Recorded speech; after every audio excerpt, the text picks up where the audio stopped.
This is Karen again, and I am doing the video on coming home from the open heart surgery that I had. Um, I tried to do this 3 times, so I'm going to try and just hurry in, um, plug through this, and send it out. Um, I have notes here so I don't forget things I wanted to say. So, when I was able to come home from the hospital, I I had help. I don't know how anybody can do it without help. If you're coming home from the hospital, plan to have help. You feel like there is like a metal plate almost right here on your chest. This is how I felt, like a metal plate, and also that you can't move it. You just can't move your upper body, and you're not supposed to move your arms above your head or use your arms to help push yourself forward or backward, to stand up or anything. So you're going to need help.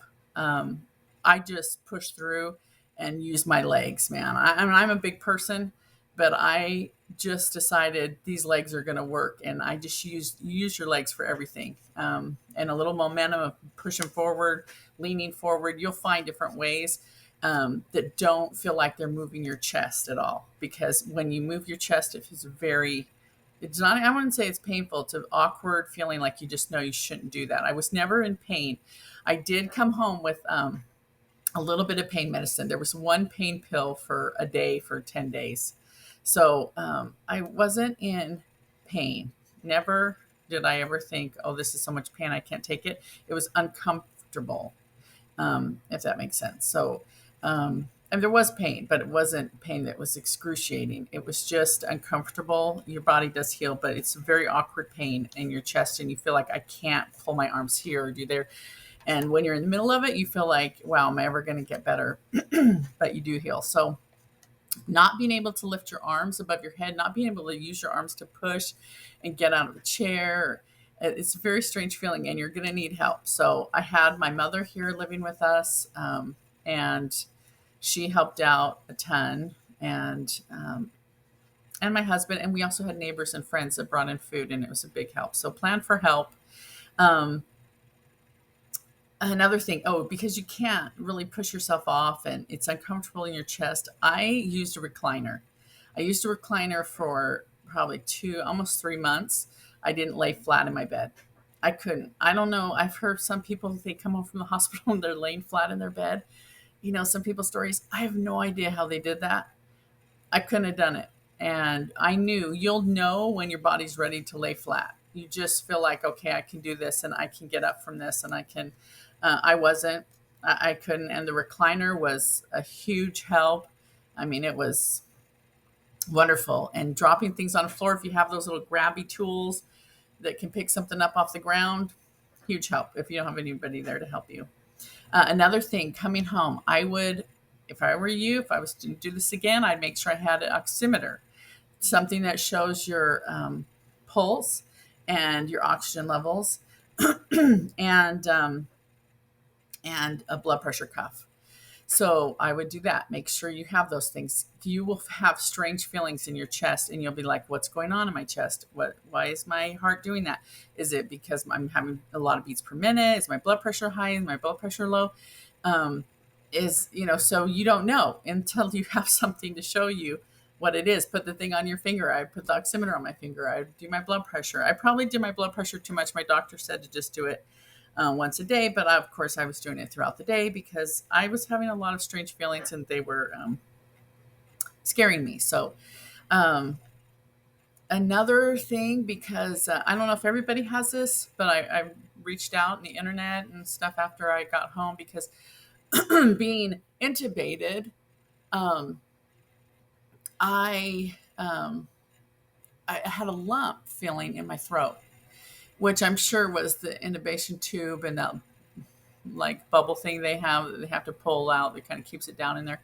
Um, when and then pulling it out and having it in there so long, probably people that have to have it in longer, like me, have the sore throat for a longer time. Some people do not. I even got to the point where I felt like my throat was closing in on itself, and I would really concentrate on swallowing just and breathing. Like, okay, I can breathe, I can swallow. I mean, there's a lot of mental stuff going on there with having the sore throat and feeling like there is a lump. I almost wanted doctors to check and see if there was a lump there, if there was a scar or something that was. It took a long time to go away, longer than I thought. I kept thinking, well, aren't I healed by now? It's been 3 months. Why is my throat still sore? I would say it was sort of 3 to 6 months, or felt like there was a lump there. Um, my scar, when I first left the hospital, it was so perfectly straight and really kind of nice looking and pretty. And I thought, wow, it just looks so good. The scar really isn't that bad. The two scars down below where the tubes came out bugged me more than the main scar, just the look of it. I rather just have one scar down my chest, but I'm hoping those will fade. It's been almost a year. So um, the scar, I want to tell you, it did, and which I find out, this is common, it did puff up at the top of my scar. They say to look out for some things for infection. It was not an infected look. It puffed up and the scar twirled around like this. Um, and I thought, well, what's going on here? I did think there might have been infection. When the surgeon saw it, he said, no, it's swelling and it's just turning the skin as the swelling and the healing. He said, I have a lot of, underneath that scar, there's a lot of other stitches and things that are healing underneath that. So uh, it can cause some inflammation. So um, it wasn't infected, which was a good thing. But I'm just saying, yours might do the same thing. At the very top, it didn't do it anywhere else in the scar. Right at the very top, it did like a little circle move, a circle motion, and it was kind of puffy. So it was not infected, and it was just my body healing. And now the scar has straightened back out. Another thing is your heart will race. Not everyone's situation is different, but I'm just telling you, if your heart races, don't freak out. I wish someone would have told me this because I ended up in the ER about 2 weeks after my surgery. Might have been the third week. And it was the second week. I'm thinking about it. I felt really strange. I was walking every day. That was another thing. Let me just add that first, is move. Get up and move and walk every single day. Even when I was in the hospital, the nurses did not want to walk me because they just were busy, and it was not their fault.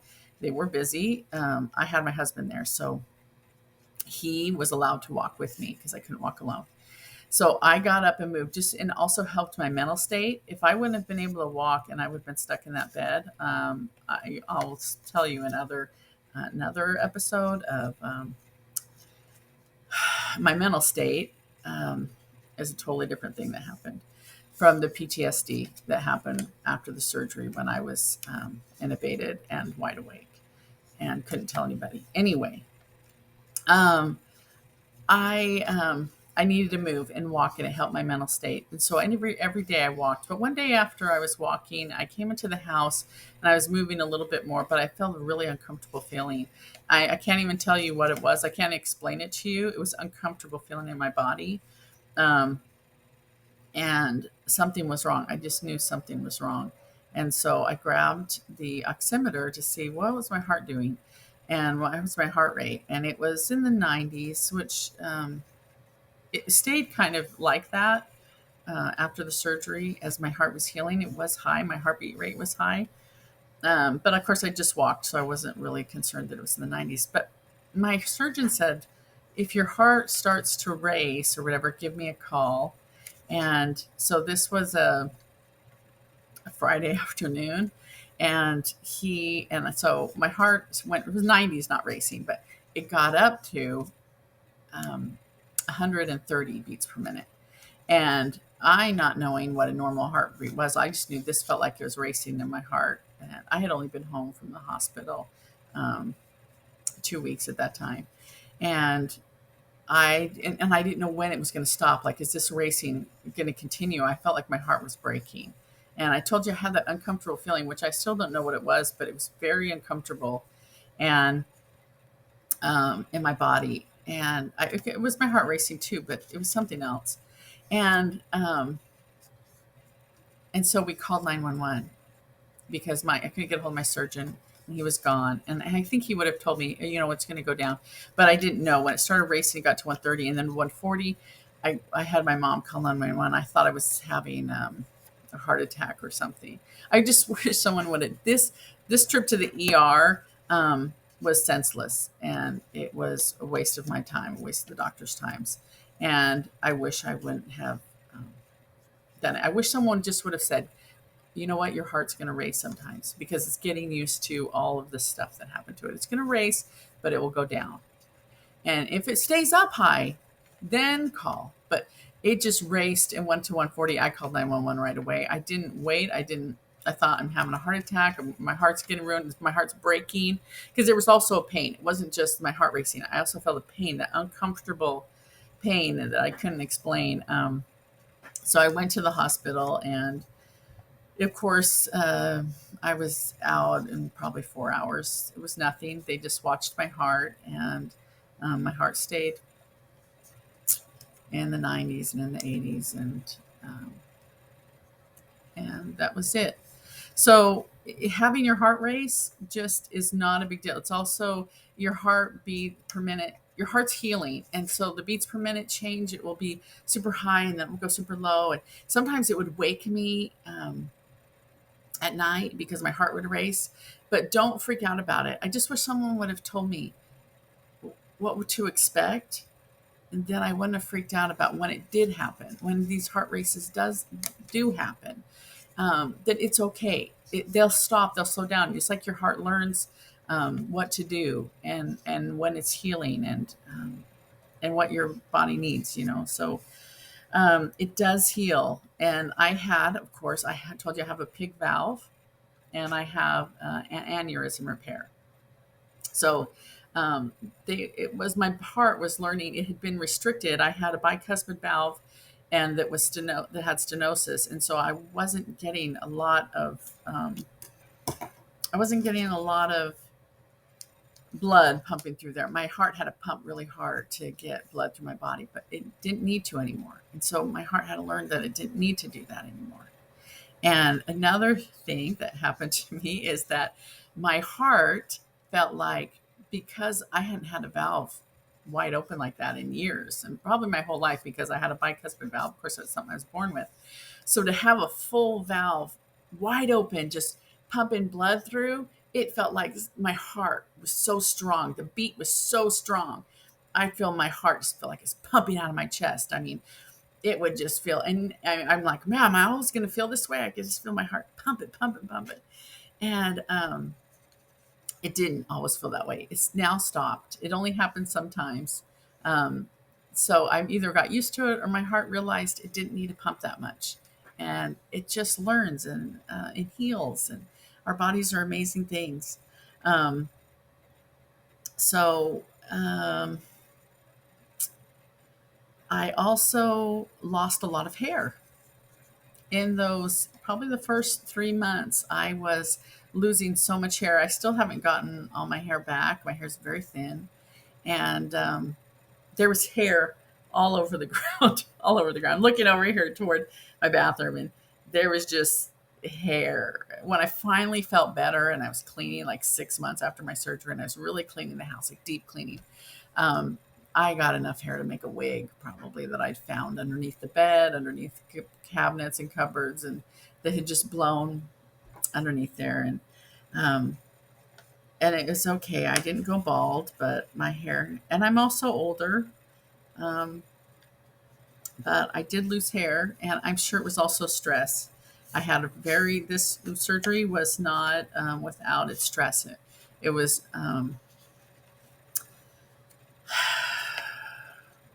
it goes into my next subject, which is medication and sleep. And medication. So I came home with some medications that I'd never had before. Um, that I didn't, and I had a side effect of a medication 25 years ago. So I've always been very skeptical of what doctors give me. And I actually don't take any medications other than if I have to have an antibiotic for something. Um, I just don't take medication. So it took me a while to even find a blood pressure medication to use.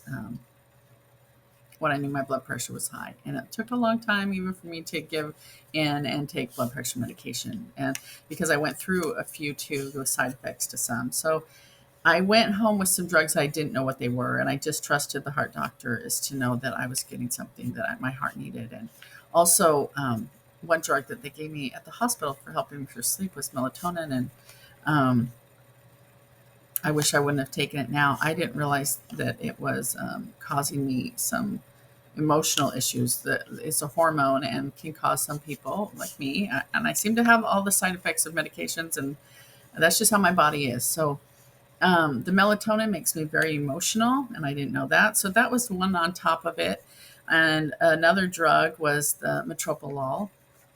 That drug caused my eyesight to get bad. And so I didn't know that it was the drug. Of course, I didn't know any of these things when I came home and was just taking the medications. I'm healing. My body's healing. I'm in a depressed state anyway from what happened to me um, coming out of surgery and that whole day in ICU and the next day. So I am in a very much in a state that I can't. So much happened to me in such a short time. I don't know what's causing anything. I just know my eyesight's going. I'm thinking I'm going to have a stroke again. My eyesight's going. I'm in the worst depressed state in my entire life, and I'm actually a very cheery person, and it's just natural for me. It's just how I was born. I was just born a cheery person, and it's part of my personality. And so I was in such a state that was awful that I didn't know. Why I was feeling this way. I didn't know what was causing it at the time. I knew that I had had something bad happen to me at surgery. I remembered all of it, but I thought, wow, I got through it. It was a hard time, but I got through it. And then I'm taking these drugs that are causing my eyesight to go and causing me emotional, being an emotional wreck and crying all the time. Um, and then trying to heal from the surgery and not be able to lift your arms, not be able to help yourself up and down, using the restroom, showering, all those things they needed help to do. Or a lot of times I don't know, I was just in a really bad mental state, and so I didn't know that it was a drug, that this drug had a side effect, that can have a side effect. It's not everybody, but to me it did, or it would make my eyes go almost double vision and lose my vision, be very blurry every time I took it. And I didn't correlate it because I had so many things that I was worried about: my heart, my blood pressure, my sleep, this and that. I didn't realize it was the medication. So it took me about 2 weeks, and then I realized it's every time I take metoprolol. About 15 to 20 minutes later, my vision would go. And so I looked it up, and sure enough, it's a side effect of it. It says, if you have this side effect, call your doctor. And also, depression and sleeplessness, insomnia is a side effect. And so I thought that most of my problems were from metoprolol. I had insomnia really bad, and I was losing my vision, and I had depression. And sure enough, metoprolol could have contributed to those things, but it definitely was not the complete cause of the things. So, and I got off metoprolol very fast, and still I was having the eyesight thing cleared up because I wasn't taking that drug. And I stopped taking melatonin because I realized it wasn't helping me sleep. I still was not sleeping, and that goes into a whole nother video. So I kind of want to end it here and go into the sleeplessness and all what happened. I ended up in a psych ward. So all because I had heart surgery. So you don't know where life's gonna push you to. So anyway, I'll talk about that in the next video. I just don't want people to see these videos and think, oh, I'm going to have heart surgery, and worry they're going to have all the side effects and problems that I had. But I do want to tell my story because I want people to know that these can happen to you and you can make it through it. Even hard things can happen and you can make it through it. And In my case, it was so hard. It was a hard surgery, but some people have great stories of making it through their heart surgery without any of these complications. And I think that's the majority of the ones that I saw. And so I was even a little bit more depressed that, you know what, why is it mine? What's going on with me? What's going on with mine that I didn't have this great story? You know, I'm not at Disneyland at 8 weeks. I'm not running around with my grandkids um, and enjoying life right after my heart surgery when it was successful. So, anyway, um, these are the things about coming home that I remember, things that I would want to tell somebody to make it easier for them. Um, and I hope it was helpful to someone. And I will make my next video on my journey with sleep. That's really what that next video will be about, is my journey with insomnia and PTSD. So have a good day. Bye.